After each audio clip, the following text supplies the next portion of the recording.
All right, welcome to the Let It Fly Show. I am Michael Severe. We are inside the Let It Fly Sports Bar in the Capital District, the elevated sports bar experience, a place to go and watch a bunch of games, obviously have some really good food, and hang out with some friends as well.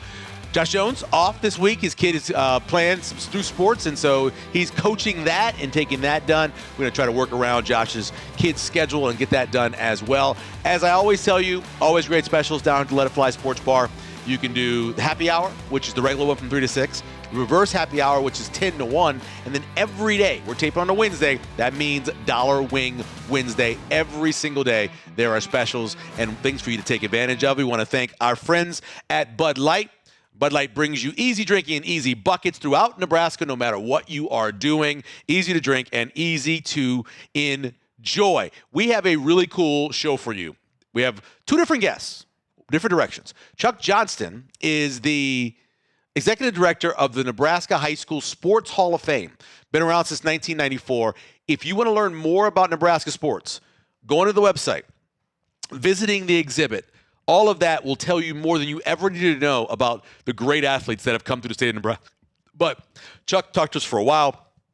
Great stories. Looking forward to hearing that. And then, obviously, during this week, we're taping on a Wednesday, as I said, the day that Alan Huss was officially named the Creighton head basketball coach, with Coach McDermott stepping down and moving to the next phase of his life. And so Jon Walker, who is the beat reporter for the Omaha World Herald for Creighton, he came on to talk a little about what's going on as well and what he's working on and how all that's going and what it's going to look like for Alan Huss going forward following Dana Altman that took Creighton to one level.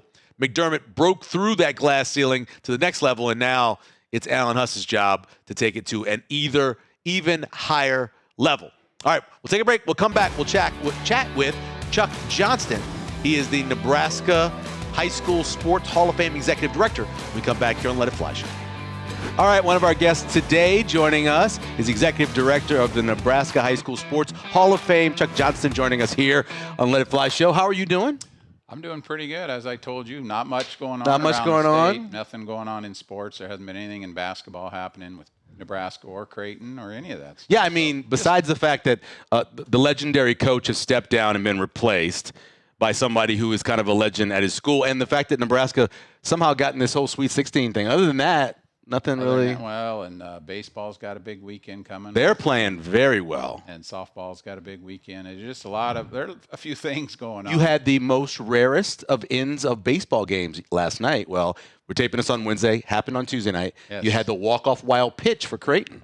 Yes. You don't see that very often. UNO, against Omaha. Where my niece's husband, Darren Ruff, is the hitting coach. Oh, really? There. And who is in the High School Hall of Fame? He is. He was inducted this past year, and I have not asked him, but I wonder when UNO, where he's coaching, is Creighton, where he played. Sure. What's his? I got to ask Darren. I'm pretty the sure it's Omaha. It's where you are, where your feet lie is who you are the ones that you're supporting. I would think so. Yeah. So the Nebraska High School Sports Hall of Fame is at 500 Charleston Street, Suite 3 in Lincoln, Nebraska. Open Wednesdays, Thursdays, and Friday from 1 to 4. Yes. Should you call ahead?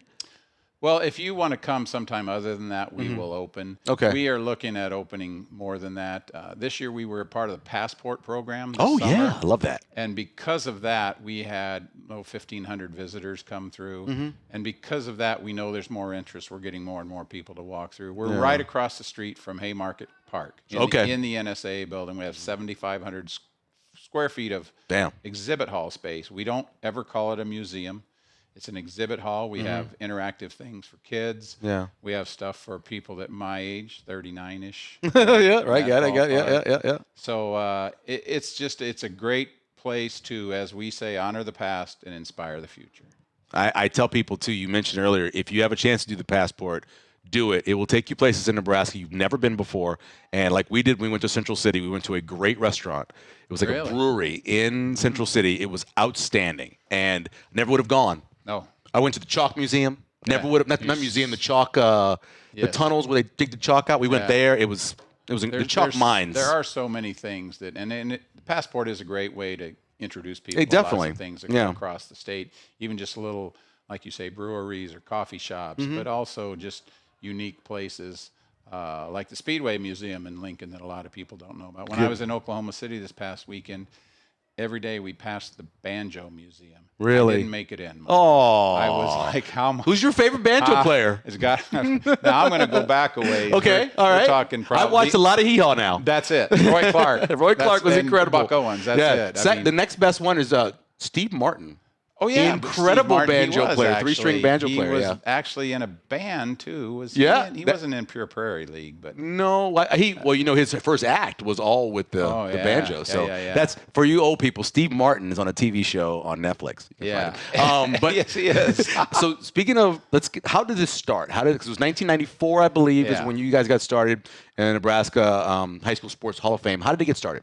Well, there was a group that just was sitting around actually having coffee, and they wanted to have it in Gothenburg, where the Pony Express station is. Okay. And they thought, well, what a great place. And I think it was a group from Gothenburg. Of course. They started pitching their ideas to other folks, and eventually a group of mostly administrators. One of them was Denny Smith from Papillion La Vista, but Randy Cordes, Dwayne Hayes, some of the people that were around in education at the time started talking, and eventually they decided that Lincoln would be a good place. Sure. But for a while, for about 18, almost 20 years, it was a paper organization. We didn't have a place until 2012-ish when the NSAA building was built, and we were able to have 7,500 square feet in there. And thanks to the NSAA, where also the Coaches Association is, we're able to have that space. And they've just both been great partners of ours. A lot of people say, hey, how's your job with NSAA going? I don't work with the NSAA. I work with the Nebraska High School Sports Hall of Fame Foundation. And we are... Are you guys 501c?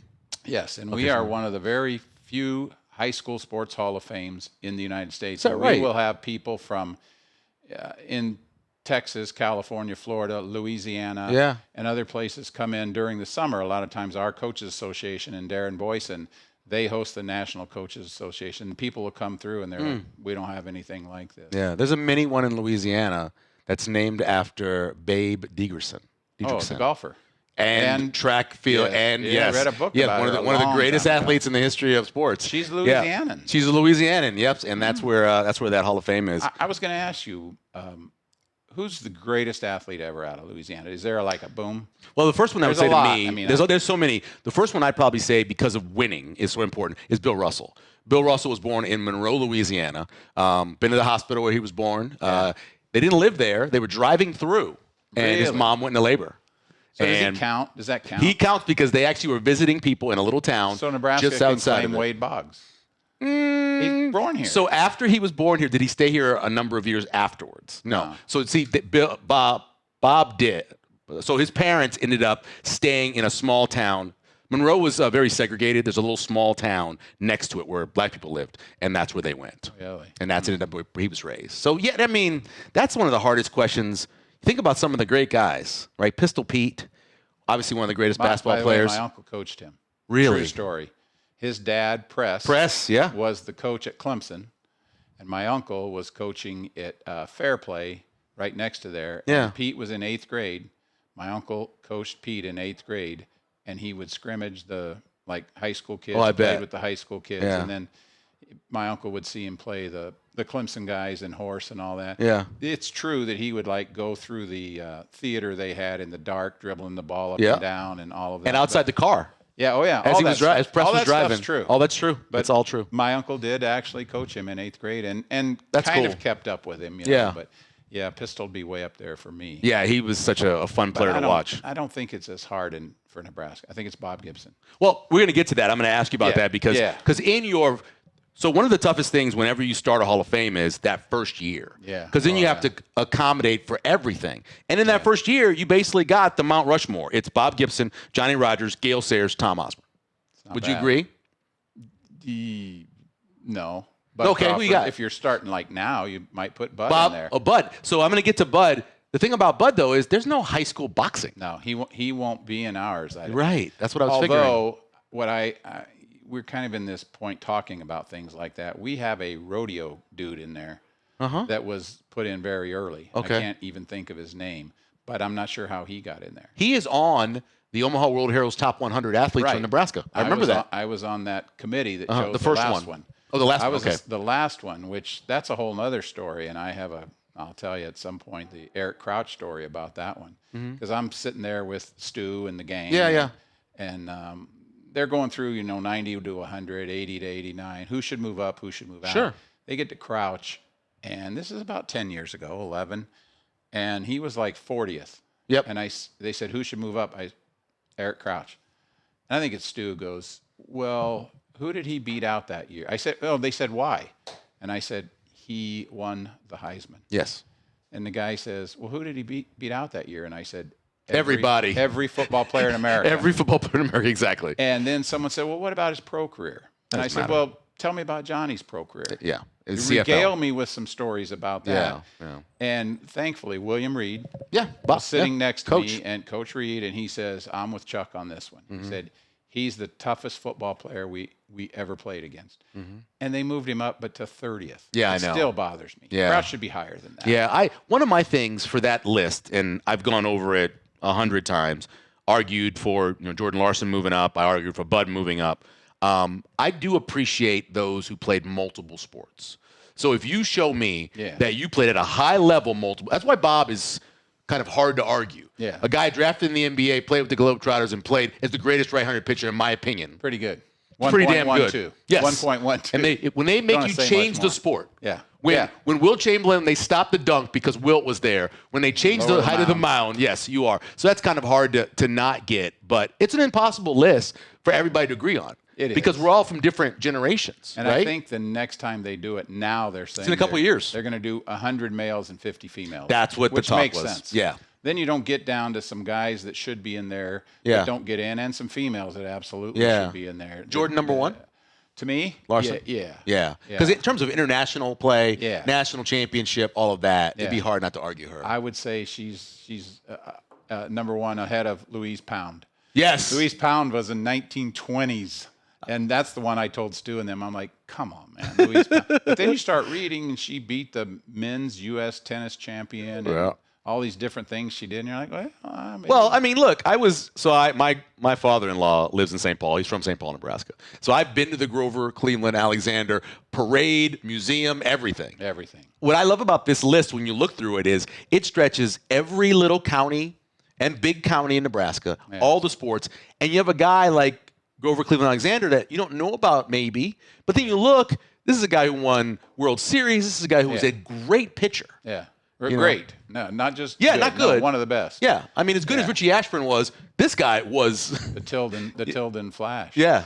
One of the things about our Hall of Fame, Michael, is when we first started the building and the architects met with us and they were talking about what we wanted to put on the outside as you enter. And they said, well, there's a spot here to feature 4 athletes. And I said, 4 athletes.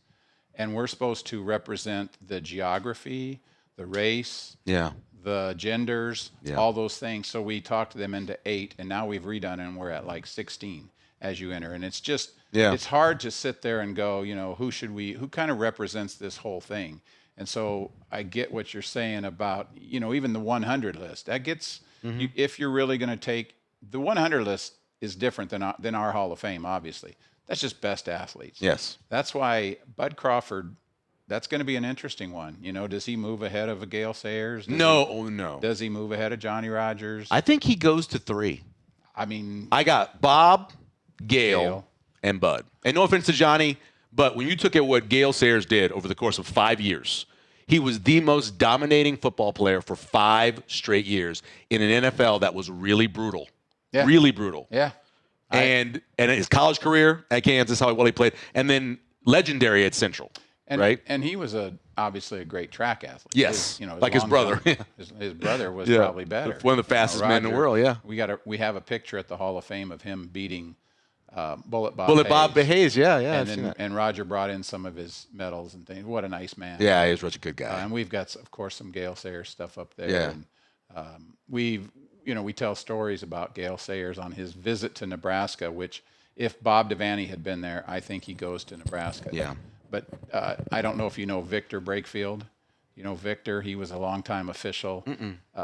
He's Vernon Brakefield's son. Vernon was Gale Sayers' running mate at Central and was a great player. Wow. And when they went to visit Nebraska, they put Gale Sayers and Vernon up in some crummy hotel with water coming down from the pipes. And meanwhile, they had some guys from Oklahoma that come in, and they treated them to the best hotel in Lincoln. Yeah.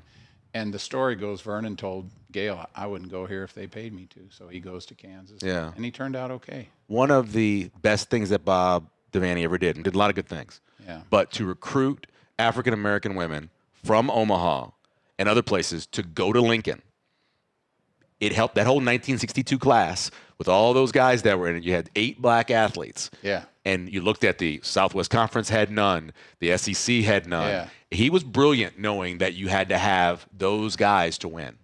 I sit there, and the book 24th and Glory Sure. that Dirk wrote about that.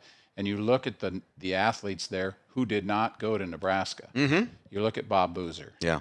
And you look at I'm running out of Bob. Well, of course, Gale Sayers. Gale Sayers, right? Yeah. And Johnny did, but the other ones. And Johnny was close to going to USC. He was really close. And you look at those guys. Well, of course, Bob Gibson. Yes. Who went to Creighton, but I always say, had all those guys gone to Nebraska, imagine. I think their whole athletic program, over history of time, is better. Yeah. I think that would have set a tone for kids coming out of Omaha and everywhere else saying, that's where I'm going. Yeah, because Preston Love tells a story that they look and you look at, there's nobody like me there, so why would I choose to go there? Yep. But that's when Bob made sure that they were people that looked like them. And just think, if he'd have been there 3 years sooner, all those guys go there, including Boozer. We have a big Bob Boozer jacket in there that his wife brought in from the 1960 Olympic team. Yeah. And we have kids that try it on. It's a massive jacket. But the story about Bob Boozer is he wanted to go to Iowa. Yeah. And so his coach was Neil Mosser, who is also in our Hall of Fame. I know his grandson. Yes, and they sent a letter, supposedly, and I'd love to see the letter, that went to Iowa. This is back in the day of letters. It says, we have a 6'8" young man. He's a great player. We'd like to go to Iowa. And the reply was, Coach, thanks for your interest. He seems like he's probably a great player. We have our quota of blacks. Yeah. One. Yep. So he goes to K-State and is obviously an All-American, first-round draft choice. And the crazy thing is he graduates in 59 from K-State, sits out a year so he can play in the Olympics. 1960 Olympic team. Plays for AAU team, Phillips Petroleum. Wow. Out of, I think, Topeka. And then plays on the team with Jerry West. In Rome with Jerry West, Jerry Lucas. That's the Ali Olympics. Oscar Robertson. Oh, man. And he sits out a year to play on that. I mean, that's incredible. The kind of man he was. My favorite Bob Boozer story is I used to do a show on Channel 7 called Kaleidoscope, and it was kind of a community affairs show. Yeah, I remember that. And he called me, and he said, Michael, I want to tell you something. I said, sure, what's going on? He goes, I got potholes on my street. And I'm like, well, Bob, you can just call the mayor's hotline. Where do you live? He goes, no. My street. Bob Boozer Boulevard has got potholes. And I literally fell out the chair because he just kind of set me up for it. And I will cherish that short, probably 4-minute phone call because it was just hilarious. That's fantastic. It was my street. Got potholes. I want them fixed. Chuck Johnston joining us from the Nebraska High School Sports Hall of Fame. What are your qualifications for people getting in? How long do they need to be out? What do they need to do? Those kind of things. 15 years out of high school. What they need to do, you mentioned multi-sport athletes. They need to be nominated. These are athletes I'm talking about right now. Have to be out 15 years. They have to be nominated by someone. And then we have a board that is a 12-member subcommittee. And they spend a lot of time going through and keeping the files current. And then they start looking at who was a finalist the year before, who should move up, kind of that same thing. Yeah. They have a queue of a lot of athletes in there. I bet. And it's interesting, and it's not in a bad way, but we'll have people come through and say, my grandson was all district like twice, and then he won golf, and you're just like, that sounds fantastic. But, it's really hard. Sure. And yes, we have some people every year that myself and some of us that drive back from the final meeting that we go, kind of interesting that they got in or so-and-so didn't get in. Thankfully, I don't choose. Yeah. I am there to just tabulate ballots with our president, in this case, Sue Wilkinson. But the board goes through and now they do a straw vote. So before they get there, they've already kind of determined who are, let's say, 6 or 7. And that's for athletes. It does help if you're a multi-sport athlete. But if you're Mike McGee, Yeah, you're fine. Doesn't matter. You're going to be just fine. Yeah. And then for coaches, they have to have coached a number of years. And there is not necessarily an exact template that says if you won this many games or this many state championships. It helps to have won state championships. It helps to have coached other sports, too, in that case. And then we elect every year one official against my better judgment. I mean, really, I always say that. But I'm glad that officials are in, and it's great that they are. Guys like Joe Wells, whose son, Brooks Wells, was officiating in the Oklahoma City Regional this past weekend. Yeah. Not the Nebraska game, but Brooksy was down. In fact, he gave a tee to, I can't remember, one of the coaches, and I actually know him because my son played baseball with him at Nebraska. I texted him. I said, "What a badass!" I respect referees. My brother-in-law has been a referee for 24 years at the high school level, and now he does. He did lower level football. He's done Division II football. He's done 1AA football. All of that, and every weekend he's on the road. He's constantly working on his craft. I mean, it's and then you're receiving, no one likes you, which isn't great. At the level that these guys are at, the John Higginses and the Kip Kissingers and those guys, yes, they make some money, but it is a grind. It is a grind. And even at the high school level, and we, including me, we do appreciate them because without them, we don't have it. And there's people that give up so many nights with their families and so many nights to do that. And it's not always because sometimes, yes, it's a little bit extra spending money or whatever. But a lot of times it's just that they know we need them. So we do those guys too, and then we do a contributor or two, depending on that. And then we do a 25-year anniversary team as an honoree, the silver. Then we do the gold, the 50-year anniversary team, and that gets interesting after a while because the 50-year teams. Well, let me ask you about in 2007, this Lexington team got in. This is the Monty Kiffin Mink Tingelhoff team. I don't know how many schools anywhere in the country on the same team had two guys as good of players. How about that? You got an NFL Hall of Famer. You have one of the greatest defensive coaches in the history of football playing on the same team. They went 8-0. They're a great story. Just go through the website and read some of these stories. And we went to Lexington this past year for Ray Ehlers was on our board and passed away. So we were at the funeral, and I was like, I've just got to walk in that school and see what they've got in there. Yeah. And they had some Mick Tingelhoff. They had his jersey. Not much about Monty Kiffin. I was kind of disappointed. I was like, come on, Lexington. Yeah. I mean, he's the first true defensive coordinator at Nebraska because they didn't have one. Yes. And then he is arguably the third or fourth greatest defensive coordinator in NFL history. In history. Yeah, there should be some. There should be more there. Unless I missed it, but I wanted to walk in and walk around and see it.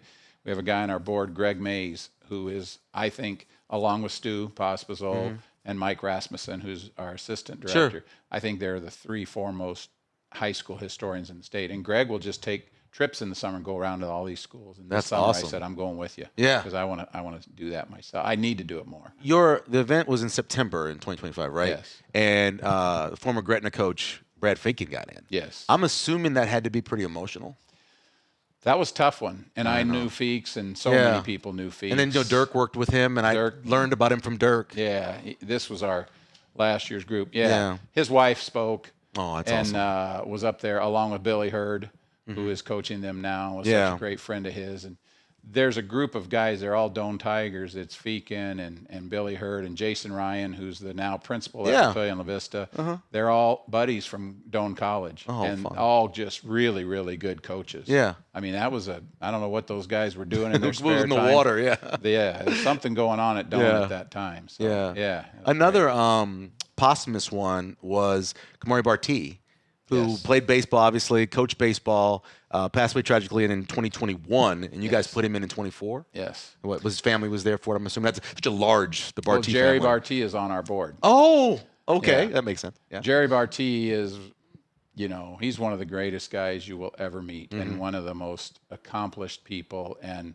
has had an impact. He and I have such a fun relationship because I give him he was a really good athlete, first of all. He was drafted. He told me I was drafted somewhere, maybe 20th round, more like the 6th or something by the Cardinals.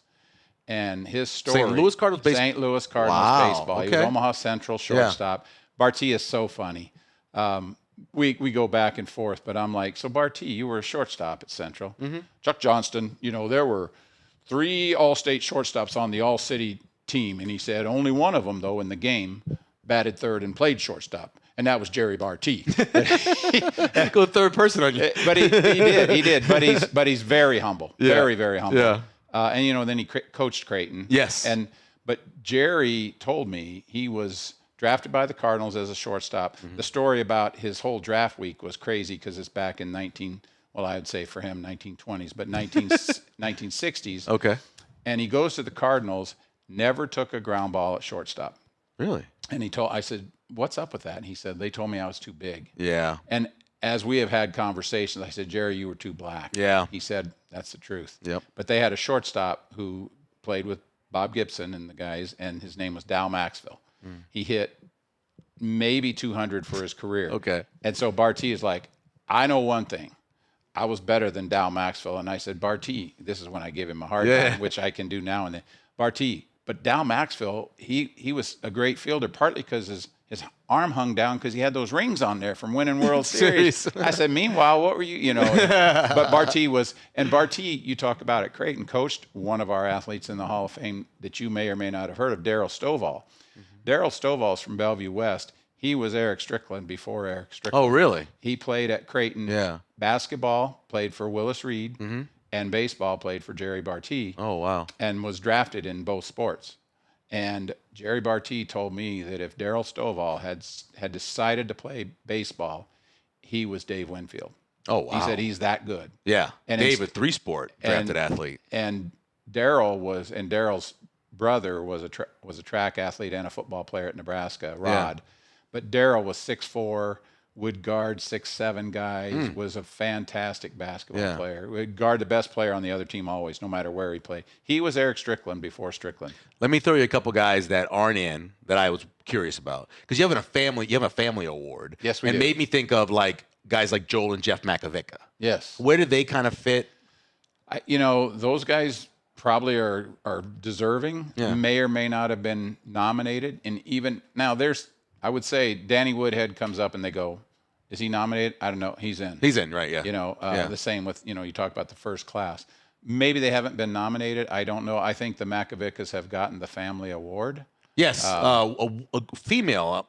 Rita. Well, there's Rita, but she's from York, and I guess she's not related. I don't think so. Yeah, she was on the York Super Ducks way back. Okay. In the I saw her name on there, and I was wondering if there was a relation. I don't think there were the Makovishkas, as I think they call them, actually in East Brainerd back in the day. The family award tries to, and it's even those there are a lot of families that have a lot to do with Nebraska. Well, the first family of Nebraska football is in there, and the Fishers. I mean, what have they not done, right? Yeah. I mean, you look. It's funny. You think that you're done, and you keep going through Fishers. Yeah. Right. Yeah. It's incredible. And that's what the whole award is named for the Fisher family, but. And then we do a dominant dynasty, and then we do an inspiration award. The dynasty one is really cool. It's pretty cool. You know what I went looking for? I went looking for West Side Swimming. And they were there. There you go. That is about as dominant as you can get in a single sport. When you win every year for that many years. I think that every year you look at those, and some of them are 5 years, but there's been 12-year. Then you it's go almost back 20 for Westside. Yep, and then you go back to the Wahoo basketball teams. And there's been some great dynasties throughout, but it's really great. And we do it in the fall, and we get 500 to 700 people. We used to do it at the Lead Center, and it was a little too big.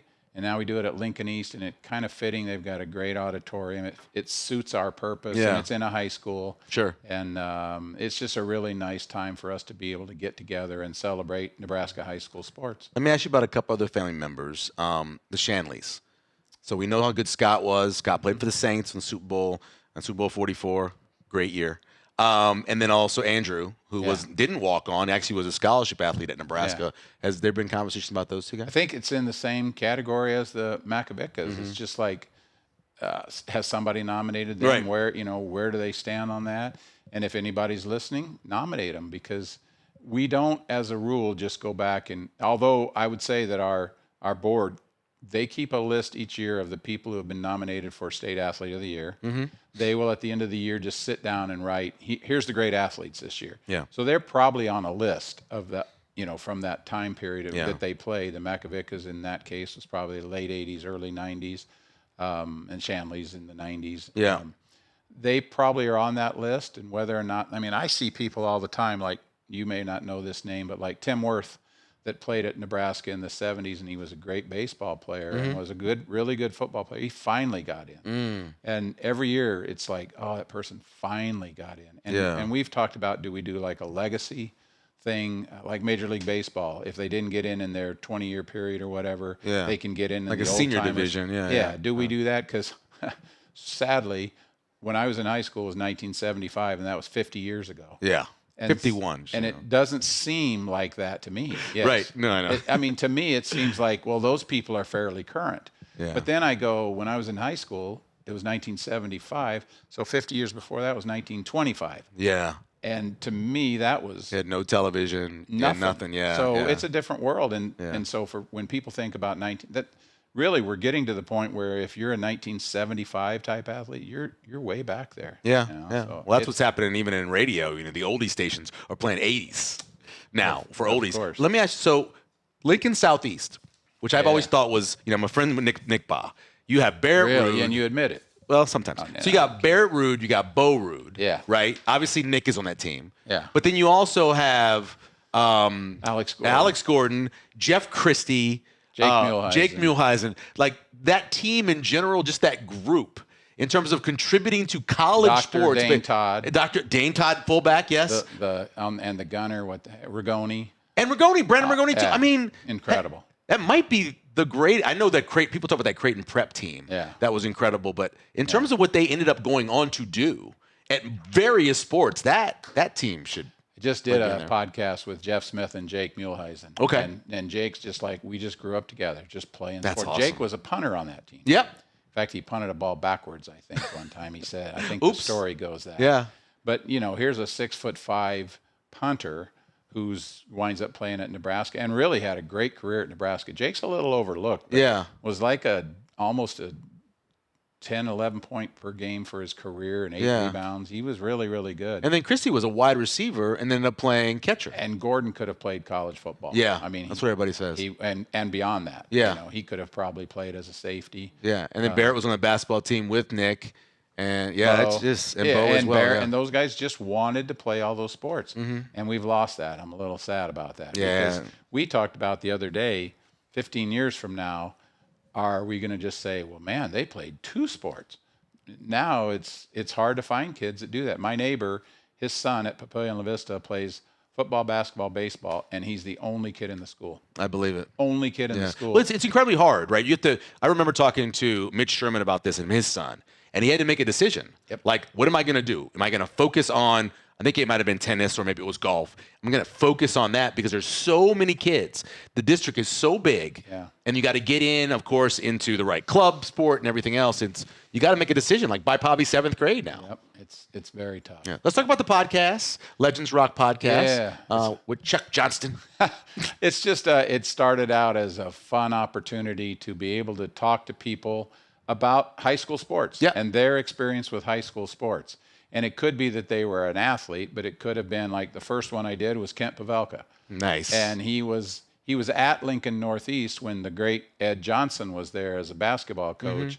And Kent talked about his experiences with Lincoln Northeast and Mari Damkroger and that group of folks from back then. Yeah. And then at the end, we always talk a little. We do music, Mike. We just stay away from politics. It's sports and music. Okay. And I always say you're on an island and you're stuck. And you only get to listen to 5 musical groups. And who's your 5 groups or individuals? That's all you get to listen to. They're not there visiting you. You're just there by yourself. Prince, Sly and the Family Stone, the band, Jimi Hendrix. Wow. And something recent because I absolutely love Adele. One of my favorite. You would have Adele on. I would have Adele. I can listen to Adele's music. I can listen to any of her songs. At any given time, and they just make me happy. I love her music. Mine changes, and I never really talk about mine, but mine does change. I'm always Eagles. Okay. I'm always MJ, because sometimes you just gotta like. I was a Prince guy. He just got I was a Prince guy. And then I probably have Elton John. Oh, that's so many hits. And I've recently, and I got James Taylor. Yeah. And I've just recently kind of really been in a Dan Fogelberg thing, and he's got a lot of hits. But Billy Joel. I played basketball against Billy Joel. Get out. My dad was a chef, and my dad was cooking. It was a very fancy area in Pennsylvania, not too far from Allentown, actually. And, Billy was living in New Jersey, but had a house there. And it was a little basketball court. And my dad was the chef for Dr. Gerald Young, who was a heart transplant specialist. And his son, Tony, took me down to go play some basketball. I was about 8 or 9. Yep, 8 probably. And Billy Joel was down there hooping. He's a hairy man. Could he? Yeah, he could hoop. He could play basketball. Really? Yeah. It wasn't bad. Yeah, huh? he was very sweaty and very hairy. That's what I remember. Hairy. Very sweaty and very he strikes hairy. me as a hairy guy. Yeah, he was. But yeah, I'll never forget that because I then went and bought my first album was Glass Houses. He's not going to be on my island now. He's too hairy. He's too hairy for that. But I might put Al Green.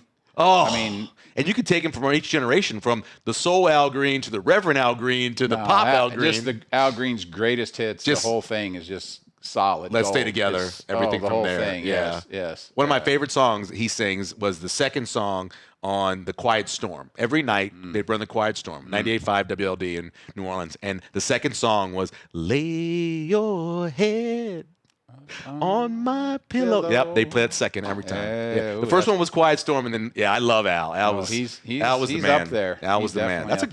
That is a great topic. Yeah, and sometimes we've gotten to where I always feel like I cheat the music part because we try to keep ours a certain number of minutes, and I'm always like, I've got my girl Sherry over there going, wrap it up. So, okay, wrap it up. I gotta start talking music here. Yeah. And it's interesting. Like I think it was Tom Kropp came up with Burl Ives. Oh wow! And it's like, where do you come up with these? Well, Burl things? was really good in Frosty. I mean, I said I think he did some Christmas stuff. He did some Christmas and Frosty, those kinds of things. But we've had some, Flannery. These folks that Flan have is been the best. He's Flan is the best person. He's just such a good dude. Among the best. Whole list of. There's a whole bunch of really great coaches that really love. I always throw in there Larry Martin at North. Just a great dude. Fantastic. Such a good man. Yep. Flan is like that too. It doesn't matter where you are. You run into him. You speak to him for like 10 minutes.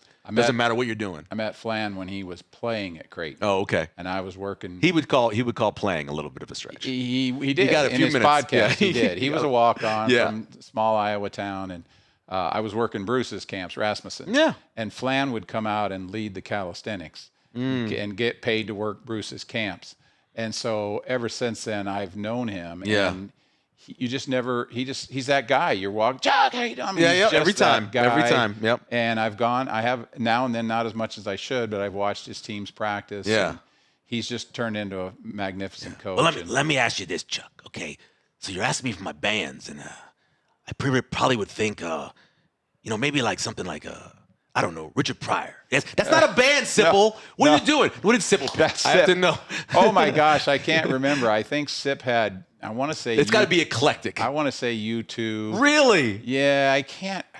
He is such an eclectic They dude. all run together. But yeah. Sip is so hilarious. The whole time I tried to talk with him. I did talk with him about. He's from Columbus. Yes. And he played basketball. He was a basketball player. And I have a friend of mine who I had back in school back in the mid '80s when Sip was there.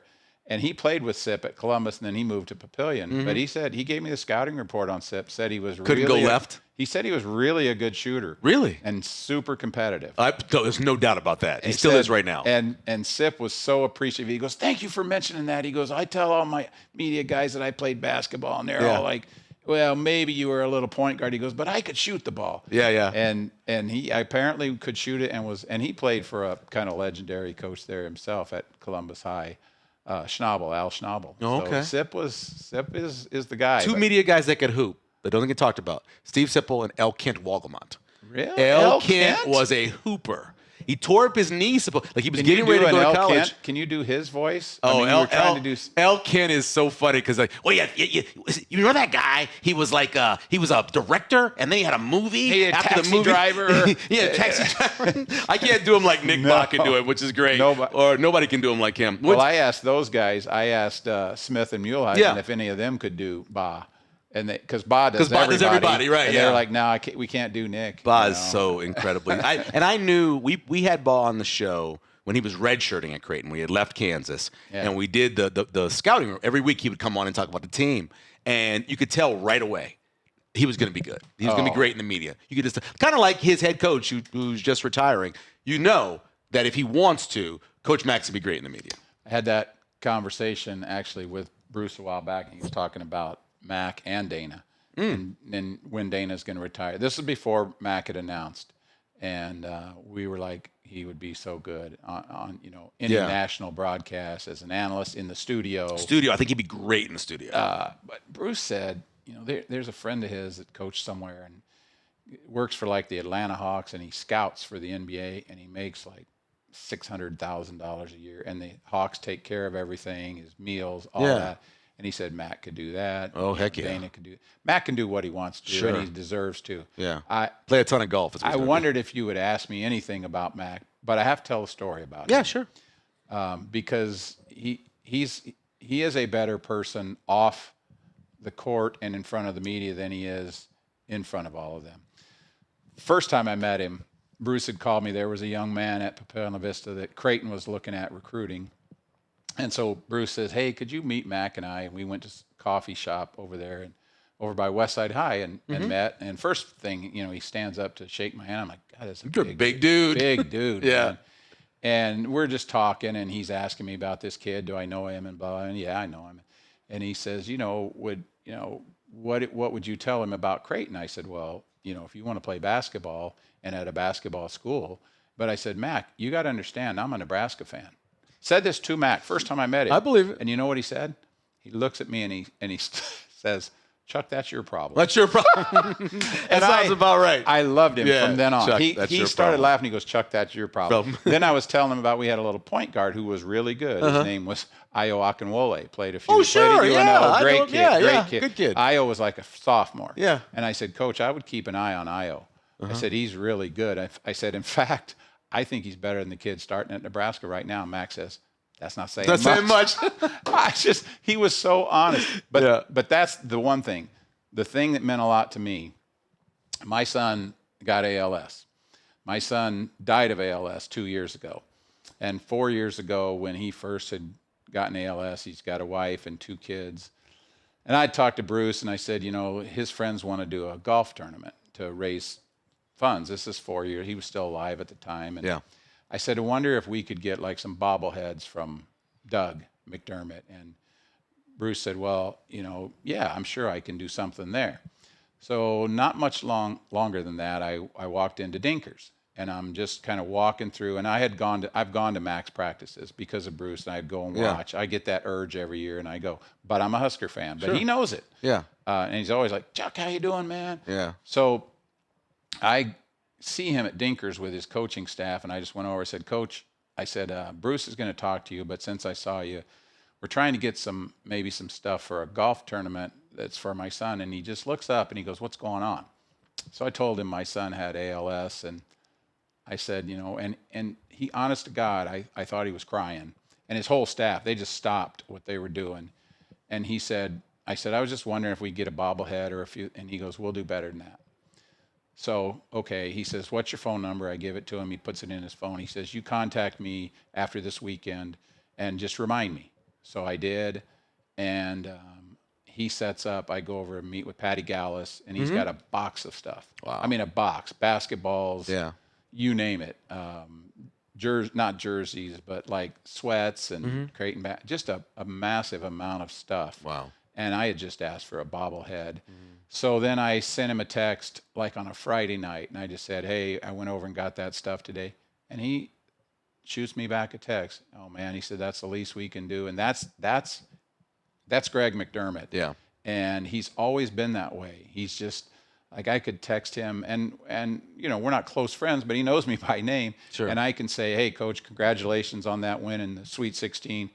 It might be a day later, but he'll text. I mean, he's unbelievable. Yeah. And I know a guy, John Dolliver, works for the NSA, runs the basketball part of the NSA. He played for him at Wayne. He said every year on his birthday, happy birthday, big dog. Yeah. And he said every player on his Wayne team gets a happy birthday from Mac. Yep. I don't know how he does it. Yeah, and he tweets all of them out of every player that he had at Creighton. He's incredible. I said all the time. What was your son's name? Scott Johnston. And how old was Scott when he was diagnosed? When he was diagnosed, probably 35. Oh, my God. Scott was a basketball, baseball, tennis player at Papillion and went to Nebraska and strangely got into football. He was working doing some like afternoon or weekend tours for the arts and sciences program, and he met this guy Vince Genta. I don't know if you know Vince. Yeah, sure. Well, Vince was working in recruiting, and he's like, we got to get you in recruiting.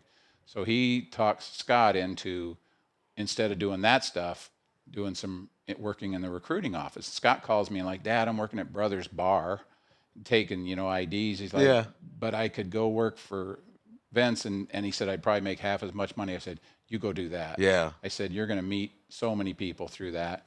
And he did, and eventually he worked with Bo, and from working on that staff, he got down to Kansas and was working with Turner Gill, and that's where he met Kyle Bray, who is Mike Bray's son. Sure. Who's the old, Duke assistant and head coach at Notre Dame. They're good buddies. Were in each other's wedding. And then from there, he was working for a guy, David, I can't think of his last name, that was the running backs coach at Kansas that went on to Texas A&M as the running backs coach, came back to KU as the head football coach. Oh, yeah. David. It's right there. It's in my tongue. There. I can see him, yeah. Great guy. Yeah. Anyway, won one game, I remember. When he was at KU and went to A&M, he told Scott, I'm going to get you to A&M. And Scott's like, he said, this was their last night, and they're drinking beers. And he's like, yeah, you are. Yeah. And a week later, he calls him and said, need you to come down. We're going to be at this thing. Coach Sumlin's going to be there. And he wants to talk to you about being the head of on-campus recruiting for A&M football. Yeah. And he got hired that night. Wow. And he stayed at A&M for quite a while, came back, got out eventually, went to work for Huddle for a year, and then he was selling knees and hips and shoulders with a great company, DePuy Synthes, with a couple of former Huskers running that, and just wonderful people. So it was tough, but that's Coach Mack. Yep. And that's the Omaha community. I mean, so many. Clay Severs is the guy that runs DePuy Synthes, and he's a fantastic guy. But Scott was surrounded by a lot of good people, and I'll tell you a quick story. You'll like this because one of them's a saint. But when Scott was ill, he called me one time and said, Dad, I want you to come and bring your laptop. Okay. So I go and I sit there, and I'm not Mr. Technology, but Scott has up on his TV screen, he's in his wheelchair, and he's got this spreadsheet up there, and he says, all right, I want you to start typing in each NFL team alphabetically, Atlanta Falcons, Baltimore, Buffalo, whatever. Yeah. So I start typing them in. Then next to that, he's got contact person.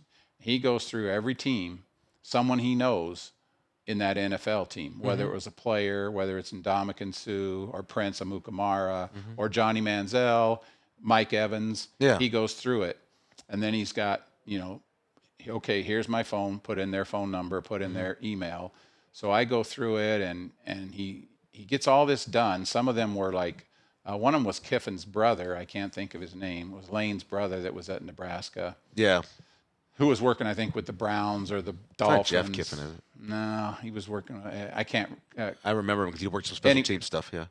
Anyway, I'm like, what are you doing with this, Scott? He said, well, I'm going to have the gal that was helping him send this out to all the people, and I want them to send me some piece of memorabilia. And I was like, and he goes, for my kids. And he got, Michael, I bet he's got 15 jerseys. He signed, and they don't just sign them. To Scott, without you, I'm not playing for the Buffalo Bills. Yeah. Without you, to Scott, Philippians 3:14, you name it. Right. Mike Evans sent him like 2 jerseys, and he's got a Manziel one that was used and it says Chachi, because that's what he called him. It says like, you're the man, and thank you for so many conversations. And they wrote on this, and it was for his kids to know what he did.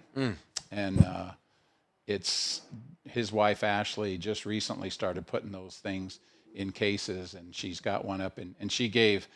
At Christmas, she gave me the Ndamukong Suh one with a picture of Scott and picture of Scott and I going to his first Husker football game. And then she gave one to his brother Dan And then Jetty's got a Justin Jefferson one, his little son Jet. Yeah. He loves Justin Jefferson now because of that jersey.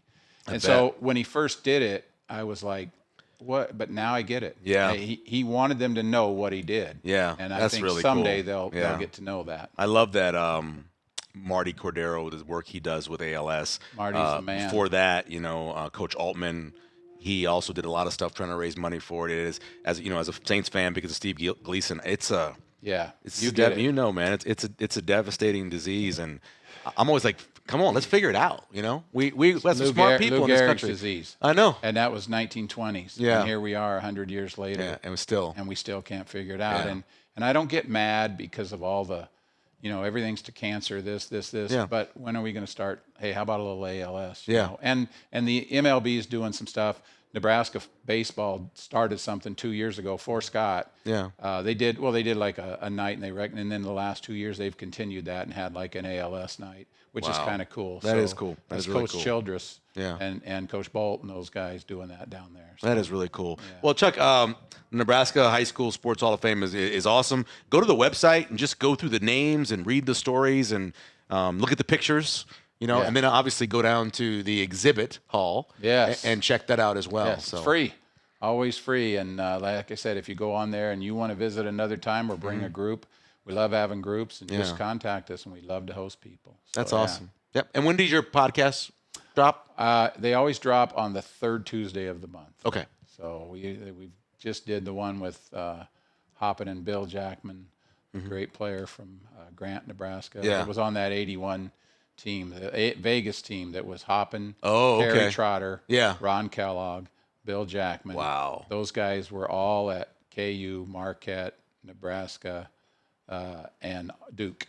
Wow. That's and the incredible. other fifth guy was Mike Martz, who was a Nebraska guy. Yeah. The guy that didn't make it was Bart Kofod from Westside. Oh, I know Bart. Yeah. Who played in the NBA. Yeah. Yeah. I mean, there were some great players that didn't make that year. That's crazy. 1981 class. That's nuts. Well, you can find out more information, like I said, on the website, or go to the location and link in there, too, and check out the Nebraska High School Sports Hall of Fame. Chuck, we appreciate it. Appreciate it, It's great Michael. talking with you. Thank you very much. Yes. We'll be back with more. All right, we're joined now by Creighton beat reporter from the Omaha World Herald, Jon Walker. We need to have him on because this is one of those monumental weeks and days in his sport and the team he covers. A guy like Coach McDermott steps down, and that's only a little part of the story because Alan Huss takes over. But talk to me about how you've tried to tell this story. Yeah, it's such a unique situation. Even going back to last year, like the coach in waiting thing, you don't see that everywhere. And usually doesn't work. It usually doesn't work. And so Creighton had a really, really unique situation where Greg McDermott had a spot open up on his bench because Ryan Miller left for Murray State. Sure. And instead of just hiring another assistant, he was like, I'm coming up. I'm in my 60s now. Like, what if I used this open space and made it so much more impactful than just another assistant? Not to discredit the assistants, but just from a positional standpoint. And so he pitched the idea of picking a successor and having that person being a coach in waiting. He pitched that to Daniel Hendrickson, Creighton's president, and athletic director Marcus Blossom, and everybody was on board. The important thing is, Michael, Mac wanted it to be somebody from his coaching tree. He wanted it to be one of his guys. He wanted it to be one of Creighton's guys. And Darian DeVries stepped into a good situation at Indiana. Right. And it was only a matter of time, as we know now, before Alan Huss also became a coaching commodity. Oh, yeah, he goes to the tournament with High Point, and they finally win a game. It's probably him coaching. Exactly. So, he knew when he came back last summer, they had what he said, 32 or 33 wins sitting at High Point. If Alan Huss had stayed, he would immediately be one of the top candidates in this coaching cycle, right? Yeah. So who knows what's going to happen? It's a heck of a coaching cycle. Who knows what's going to happen with the coaching cycle at this point? But we knew that he'd be a pretty hot candidate. And so they kind of rid the university, Blossom, Hendrickson, McDermott of all of that by saying, we're going to do a coach in waiting situation. You get to suggest your successor. We avoid a coaching search. We get a native like a native son, a Creighton guy, and Alan Huss. And here we are a year later with the succession plan coming to fruition. Do you think it would happen that fast? When you first heard about it? No. So candidly, I talked to a lot of people the day that Alan Huss came back, obviously, and people around there were pretty firm in that they thought it would be 2 years. Right. That Mac would step aside after the 26-27 season. And I personally thought that with the way this season went, Yeah, me too. that the competitor in Greg McDermott would be like, nah, I'm not going out on that. Yeah. Now, he's since said that, like, the ending, regardless of how it went, didn't decide for him. And so that's interesting, obviously. Yeah. But I just thought personally he would run it back one more year because of how the season went. So everything that I had been led to believe suggested that it would be after next season. And then you kind of get down the final weeks of the regular season. You're like, oh, well, there's only 2 home games left. There's a really good chance these are the final home games of Greg McDermott's career. So then, you start asking around, and people are like, yeah, it might be. Yeah. And it's like, okay, then. So, that's kind of how we're here now. No, I didn't think it would happen this quickly. I thought that Mac would have one more season and then hang it up. Yeah. And as we know now, it's this offseason, not next. Jon Walker joined us from the Omaha World Herald, Creighton beat reporter. So obviously we know all the wins, winningest coach in Creighton history, took him to the Elite Eight, one foul away from being in a Final Four. I was just talking to Chuck Johnston a second ago from Nebraska High School Sports Hall of Fame. He told a story about how Mac donated all this stuff when he found out his son had ALS. Yeah. All of the stories that you're hearing and that you're collecting now, are more of them about him as a basketball coach, or more of them about him as a person, as a man? So we're probably 50 hours out from the announcement at the time we're recording this. Greg McDermott's, announcing he's retiring, and I've heard essentially nothing about any of the wins or any of the tournaments or anything really. It's everybody I've talked to has mentioned the person, not the coach that Greg McDermott was. Crazy to say. Yeah. He's still got a couple games left. We can still say he is. Well, couple. He's going to take him to the crown. Yeah, right. So yeah, but no, his impact transcends basketball at Creighton. Sure. And in the Creighton community, like the pink out has become such a staple. I talk about that all the time. It's such a staple of the legacy that he'll leave behind, not only at Creighton, but in Omaha. I talked to somebody who helps Creighton kind of put the pink out on, and they were like, indirectly, like, he saved lives. Oh, yeah. So the pink out's raised over $1 million. The typical stay at Hope Lodge is, if you were getting a hotel in Omaha, it'd be $125, $175 Sure, at least, a night. depending on what it was, So let's assume the high end of that. If you take 175 and divide it by the 1.19 million the pink out's raised, that is 6,800 nights at Hope Lodge. Yeah. So that's 6,800 nights that people had, one, a roof over their head, completely free, and very close access to treatment that they needed. So, when you think about it like that, it's insane. Like, he indirectly did save lives through that effort.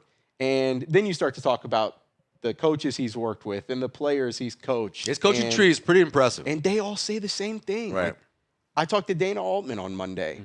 He didn't say a thing about any of the game. Okay, that's not true. He said he wishes Mac would have got the Final Four. Oh, sure. Dana's told it multiple times about how he almost threw his glass through the TV when the whistle happened. Yeah, Coach Herberg said the same thing. He said, I wish he would have gotten the Final Four. So, that is the only game that I've heard anybody talk about as it pertains to Greg McDermott. And the rest of it is, all about the person that he is. Yeah, it's remarkable to think about because Coach Altman took them such a high level as a mid-major. He did. Right, and he walks away, and I remember the first time he walked away and then the second time, and thinking to myself, okay, they're bringing this guy in, Greg McDermott, who had struggled at Iowa State in a way.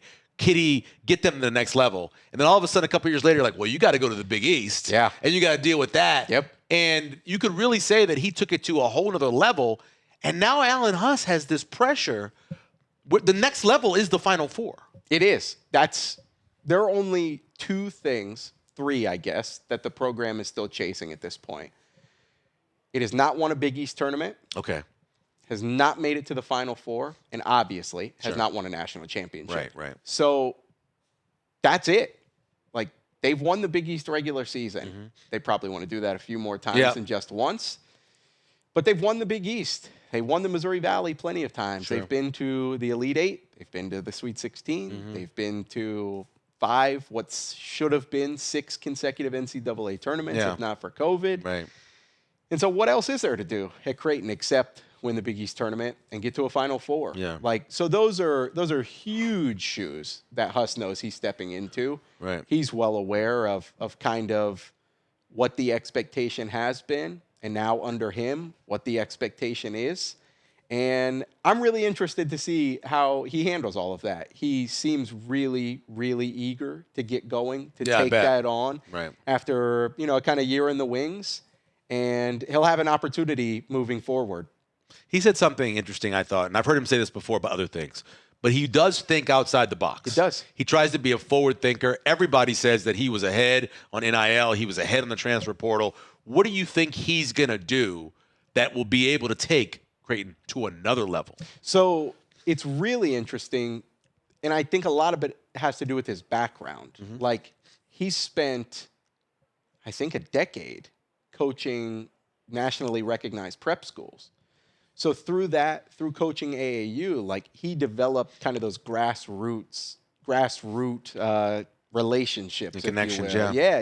And so, like, I'm sure that helps if you're recruiting a kid from Illinois. You can step back in and say, hey, I went to Decatur. Like, I coached at Decatur and this, that, and the other. So, yeah, I really think it's the relationship building. We all are very well aware that Creighton does not have the most money to just shell out. Like, does Creighton have the money that Kansas or Duke or North Carolina does? Like, no. It's kind of in the next tier, though. It is. Like, they aren't as bad. Obviously, they could take more of it and put in a basketball, right? Right. But when you think about where they are, and it didn't work out this year, but I mean, they spent $8 million. Yeah, they did. Yeah. They did. So, like, they have resources. Sure. That's not the point. But, like, whether it was McDermott, when it was Altman, now when it's Huss, like, Creighton stands out on the recruiting trail for a lot of kids through the relationships that they build. And I think that's going to continue under Alan Huss. Right. Resources be damned, really, whatever they end up being, whether they're abundant or whether they're sparse. Like, those relationships have really been the separator for Creighton on the recruiting trail, whether that was high school kids or the portal the past few years. Like, I don't know, did Creighton have any business landing Baylor Shireman other than him being from Aurora, Nebraska? That's why, You know what I mean? Yeah. So, like, everybody in the country wanted Baylor Shireman. Yeah. And he, of course, the proximity helped, being, a little over an hour away from home. But he could have went to Nebraska if he wanted to be close to home, right? But no, it was the relationships that he developed at Creighton. And Baylor wanted to win. And Baylor wanted to win. And mind you, Alan Huss was on staff when they recruited Baylor Shireman. Right. So, yeah, I it'll be different for sure. But I'm intrigued. I'm eager, not anxious. I'm eager. I think Huss will do a good job. How's he going to do it? Right. Well, we'll all wait and see. Jon Walker joining us, Omaha World Herald Creighton beat reporter. Sam wrote this a couple of weeks ago, and I looked at it 4 or 5 different times, and he kind of mentioned that the worm had turned. Right? He went over how the Collier matchups were and Doc matchups and how bad it was for a stretch, especially under Tim Miles. And now it feels like with Creighton changing over and Nebraska going where it is, that they have now taken control of this series or the rivalry. Do you feel that? I don't know. It certainly feels that way in the moment, right? Like, back-to-back wins. Back-to-back, like, decisive wins. Convincing, very convincing wins. Including the one in Omaha, right? Like, and then we all know what happened this past season or this season since it's not over. Yeah. So, yeah, it certainly feels it's like 3 or 4, right?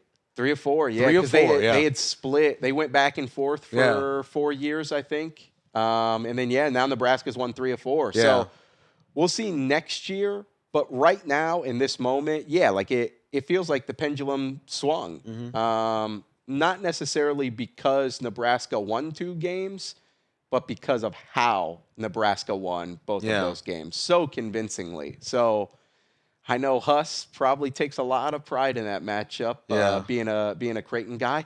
He literally subtweeted Jaskers Yeah, in his introductory press conference. I keep receipts. Yeah, so if I'd be crazy to think that matchup in particular doesn't matter to a lifelong Blue Jay. So what type of fire is Huss gonna bring to that matchup next year? Yeah, it's gonna be really interesting to see and what happens from here. What do you think Mac does? I think he'd be really, really good on TV. Oh, he'd be great on TV. He'd be phenomenal Yeah, he'd be on great TV. on TV. Yeah. I think he'll have opportunities to do TV if he wants. I really don't know. He's going to golf in the immediate future. Yeah. Chuck said he could be a scout. And, I think so. And he could make like $400,000, $500,000 a year just going and scouting for NBA teams. Yeah, he could be in a front office tomorrow if he really wanted to. Right. Like, he is a brilliant offensive mind. Yeah. We've noted on here, obviously, like he's a very well-regarded, highly regarded person as well. But just like, he is a brilliant basketball mind. And go to speaking tours. So he could be a scout tomorrow. He could be in a front office tomorrow. I think he's going to golf in the immediate future. Oh, heck yeah. I asked him how his golf game was before he left the Huss presser, and he said, "Not good yet." I said, okay. So I think he's had a lot of golf in his immediate future. The thing watch his son play. Which he couldn't do. He couldn't. He mentioned he mentioned that Tuesday night he was in Charlotte. Yeah, watching Doug and watched Doug and Kalk go at it. Yeah. And he said that was the first time that he's watched Doug play in person in 2 years. That's crazy. Doug's been with the Kings for 2 seasons now, and that was the first time that Greg McDermott had ever watched his son play for the Kings. So that just immediately frees you up to live life. Yep. Really. Yep. The interesting thing is, Michael, what's going to happen in January, in February? Yeah. When you're midway through basketball season and Greg McDermott's sitting in Arizona or wherever is going. People are calling him.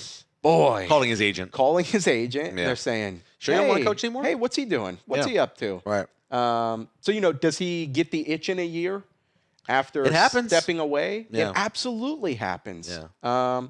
Kyle Whittingham. That's a really unique situation. That was a quick itch. Yeah. Like, scratched it and had it itched again. But, does he get the itch?